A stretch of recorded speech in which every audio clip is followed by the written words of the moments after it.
ছবিটা ভালো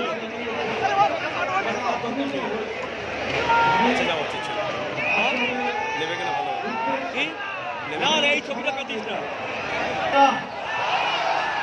জয় বাংলা, জয় বাংলা।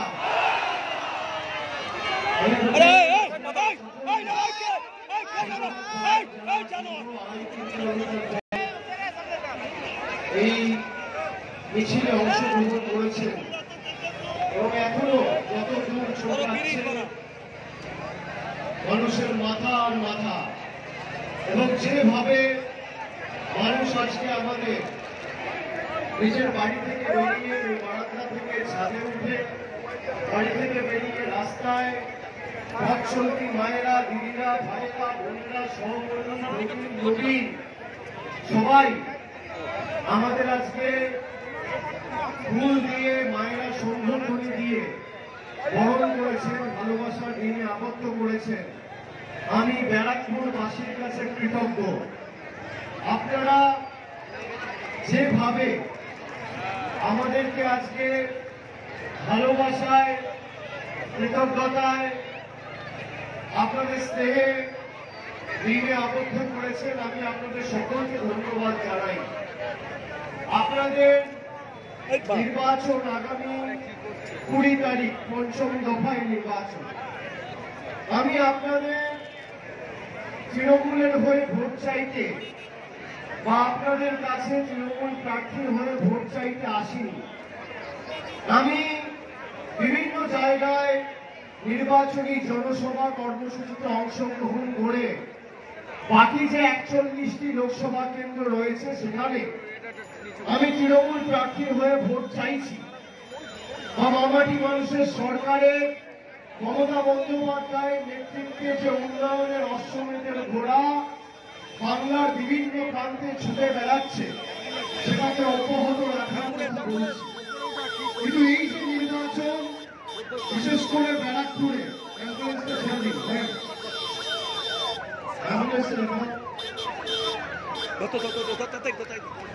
ছবি তো এইটাই এটাই তো বড় খবর করে গেল।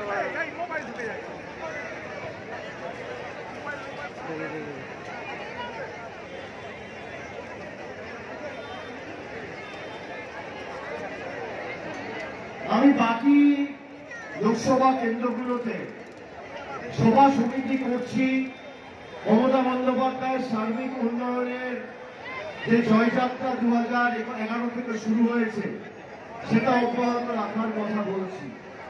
আপনাদের কাছে খালি আমার একটাই আবেদন থাকবে যে আগামী 20 তারিখ যখন ভোট দিতে যাবেন, খালি চোখ বন্ধ করে 2019 সালে 23শে মে ব্যারাকপুরের বিভিন্ন জায়গায়, নৈহাটি, ব্যারাকপুর, শ্যামনগর, ওদিকে জগদ্দল, ভাটপাড়া, কাকিনাড়ায় বিজেপি জেতার পর কি পরিস্থিতি করেছিল, জল্লাদদের উল্লাস মঞ্চে আমাদের এই ব্যারাকপুরের বিস্তীর্ণ এলাকা জুড়ে ধারাবাহিকভাবে সন্ত্রাস চালিয়েছিল বাংলা দখল করবে বলে।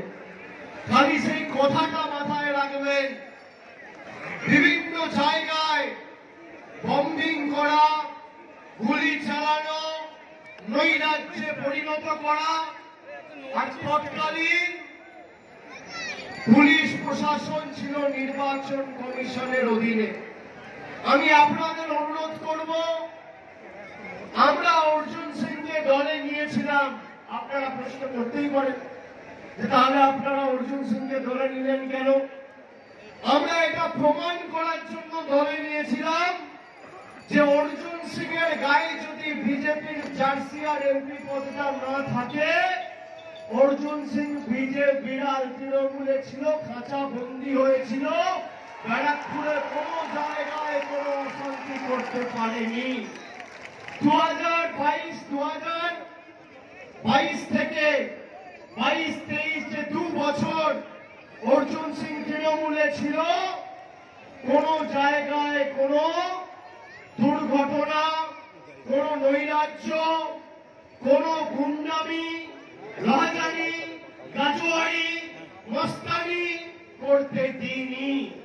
আর যেই বিজেপিতে গেছিল 2019-এর নির্বাচনের প্রাক্কালে, জিতে খুন বম্বিং চারিদিকে অশান্তির পরিবেশ তৈরি করেছিল। তৃণমূল, বিজেপি, কংগ্রেস, সিপিএম, নির্দল এসব পরে হবে। আগে মানুষের জীবন, বেঁচে থাকার অধিকার, লড়াইয়ের সংগ্রাম। মানুষ থাকলে সব হবে। আর আমরা বিজেপিকে বাংলা বিরোধী বলেছি, তার কারণ এরা বাংলার কৃষ্টি, সংস্কৃতি, ঐতিহ্য জানে না। 10 দিন আগে দেশের স্বরাষ্ট্রমন্ত্রী অমিত শাহ এসে বাংলায় আমাদের ধমকি দিয়ে গেছিল, বলেছিল সবকো উল্টা করকে লটকা কে সিধা কিয়া যায়গা।